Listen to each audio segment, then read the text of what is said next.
سردیوں میں تہجد کی نماز پڑھنے والوں کے لیے قبولیت کی کچھ خاص نشانیاں یہ ہیں۔ جانتے ہو، انسان کا اپنی نیند سے بیدار ہونا یقیناً ایک بہت مشکل کام ہے۔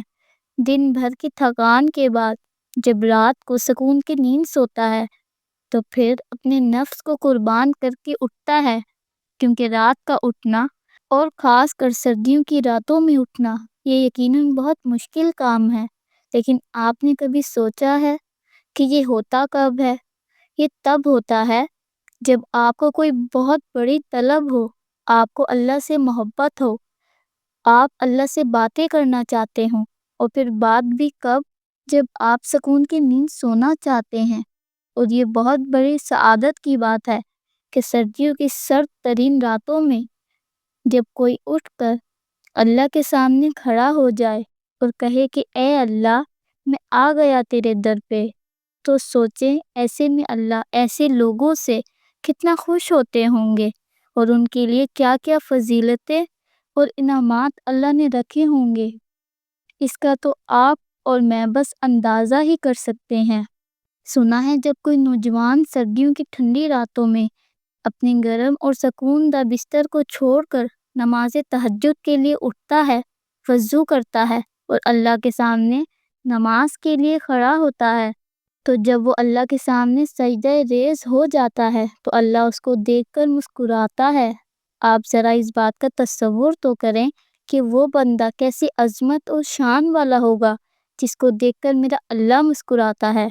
اور پھر اللہ پاک فرشتوں کو گواہ بنا کر کہتے ہیں، اے ملائکہ، تم گواہ ہو جاؤ، میرے اس بندے نے مجھ سے رو کر جو مانگا ہے میں نے اس کو عطا کر دیا۔ اب یہاں اگر ہم دیکھیں تو ہمیں ایک بات یہ بھی سمجھ میں آتی ہے کہ تہجد جہاں ایک مشکل اور محنت طلب نماز ہے، کہیں یہ بات بھی سمجھ میں آتی ہے کہ یہ کوئی آسان مرحلہ نہیں ہے کہ ہر کوئی شخص تہجد تک آ جائے۔ ہر کسی کو یہ سجدہ نصیب بھی نہیں ہوتا، بس جسے اللہ چن لے اسے ہی یہ سجدہ نصیب ہوتا ہے۔ تو انسان کو تکبر کے بجائے اللہ کا شکر ادا کرنا چاہیے کہ اللہ نے اسے سجدے کی توفیق دی، کیونکہ سردیوں کی تاک راتوں میں گہری نیند کو قربان کر کے صرف وہی شخص اٹھ سکتا ہے جو یا تو اللہ کا عاشق ہو یا جس کی طلب سچی ہو، یعنی جسے واقعی شدت سے کچھ پانے کی طلب ہو، وہ تہجد کو ضرور اپنائے گا۔ بزرگان دین کہتے ہیں کہ اگر کسی کو واقعی کسی چیز کی کوئی طلب ہے، اس کی نیت اس چیز کے لیے سچی ہے اور وہ چاہتا ہے کہ وہ واقعی اس کو مل جائے، تو پھر ایسے شخص کو چاہیے کہ وہ تہجد کو لازمی پڑھے۔ تہجد کا یہ وقت بہت قیمتی ہوتا ہے۔ روحانیت کی بلندیوں پر پہنچنے والے بہت سے لوگوں نے اس وقت کو اپنا کر بہت کچھ حاصل کیا ہے۔ جب انسان کی طلب اور نیت سچی ہو تو بندہ کوئی پرواہ نہیں کرتا کہ گرمی ہے یا سردی، اسے تو بس اپنے اللہ کو منانا ہے۔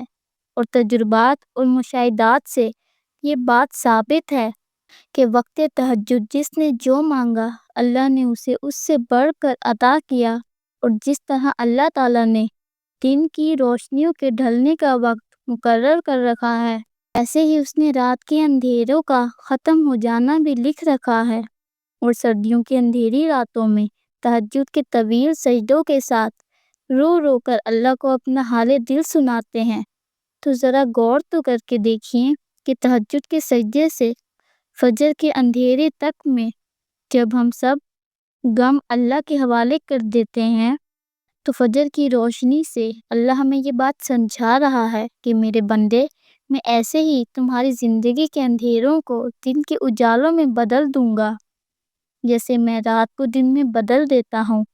تہجد کا سجدہ اپنے آپ میں اتنی طاقت رکھتا ہے کہ وقت تہجد مانگی جانے والی دعاؤں کی شدت کا مقابلہ کوئی بھی نہیں کر سکتا، یہاں تک کہ نصیب بھی نہیں۔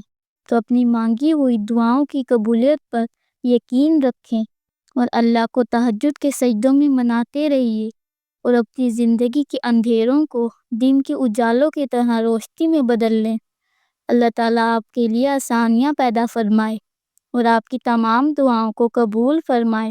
اللہ ہم سب کو نماز تہجد پڑھنے کی توفیق عطا فرمائے، آمین ثم آمین۔ پیارے ویورز، اگر آپ کو میری یہ ویڈیو پسند آئی ہو تو ویڈیو کو لائک اور کمنٹ کر کے ضرور بتائیے گا، اور مزید ایسی ویڈیوز دیکھنے کے لیے میرے چینل کو بھی ضرور سبسکرائب کیجیے گا۔ جزاک اللہ۔